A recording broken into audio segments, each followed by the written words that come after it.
रजनीगंधा प्रेजेंट्स बिहार किसका, powered by नोवा शुद्ध देसी घी। जब जब खाए दिल खुश हो जाए, सदियों का नोवा शुद्ध देसी घी, सपना स्वस्थ भारत का।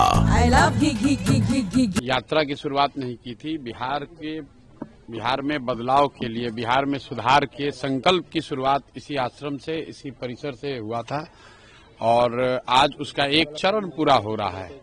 करीब 3 वर्ष उस बात को हो गए और 3 वर्ष में जो कुछ भी हो सका है, प्रयास किया है कि ईमानदारी से, शुद्धता से, जिस ईमानदारी और शुद्धता की बात करके इस आश्रम से इस अभियान की शुरुआत की गई थी, उस ईमानदारी और शुद्धता को बनाए रखने का पूरा प्रयास किया है और यकीन है कि बिहार की जनता इस बात को देखेगी, समझेगी और आने वाले समय में अपने बच्चों के लिए, अपने इस राज्य के लिए, अपने समाज के लिए जाति, धर्म, पैसे के लालच से ऊपर उठकर लोग अपने बच्चों के बेहतरी के लिए, उनके भविष्य के लिए, अच्छा समाज का निर्माण के लिए लोग उस तरीके से वोट देंगे। बस यही कहना चाहते हैं। खान जी, क्या फीडबैक है पूरे प्रदेश से आपके पास? फीडबैक मेरे भाई तो किसी के पास नहीं है। फीडबैक तो जो आप लोग दे रहे हैं, जो इलेक्शन कमीशन दे रहा है, वो सब लोग सुन रहा है कि बिहार में पहली बार आजादी के बाद बिहार के इतिहास में सबसे ज्यादा वोट पड़ा है और ये अपने आप में एक बहुत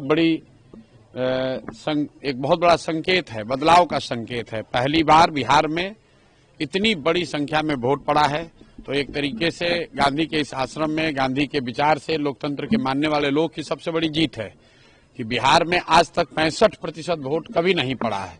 तो हम लोग का ऐसा मानना है कि ये 65% वोट बिहार में बदलाव का वोट है।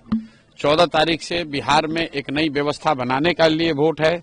ये वोट इस बात के लिए है कि बिहार में भी अब बच्चों के लिए पढ़ाई और रोजगार हो, बिहार के बच्चों को भी आगे पलायन न करना पड़े, 10-12 हजार के रोजी रोजगार के लिए घर परिवार, बिहार गांव छोड़कर बाहर नहीं जाना पड़े, बिहार में भ्रष्टाचार खत्म हो और इसीलिए लोग इतनी बड़ी संख्या में आकर वोट दिए हैं। जितने भी पत्रकार हैं, विशेषज्ञ हैं, राजनेता हैं, किसी को अंदाजा नहीं था, किसी को अंदाजा नहीं है कि इतना लोग वोट दिया कौन है। और जो लोग ये दावा कर रहे हैं कि वोट किसको पड़ा है, उसको जब ये ही नहीं पता है कि वोट पड़ा कितना है, उस दिन 3 बजे तक, 4 बजे तक, जब तक इलेक्शन कमीशन ने डेटा नहीं जारी किया है, चुनाव के प्रतिशत के आंकड़े जारी नहीं किए, तब तक लोगों को ये भी नहीं पता था कि वोट कितना पड़ रहा है। लेकिन लोग टीवी पर, यूट्यूब पर आकर बड़े बड़े बयान दे रहे हैं कि वोट किसको पड़ रहा है। भाई, जब तुम्हें यही नहीं पता है कि कितने लोग वोट दे रहे हैं, तो ये कैसे पता चल रहा है कि वो व्यक्ति किसको वोट दे रहा है। इसलिए ये लोकतंत्र का पर्व है चुनाव। 14 तारीख को परिणाम आने दीजिए, आपको दिखेगा बिहार में देश का राजनीतिक इतिहास लिखा जाता हुआ दिखेगा।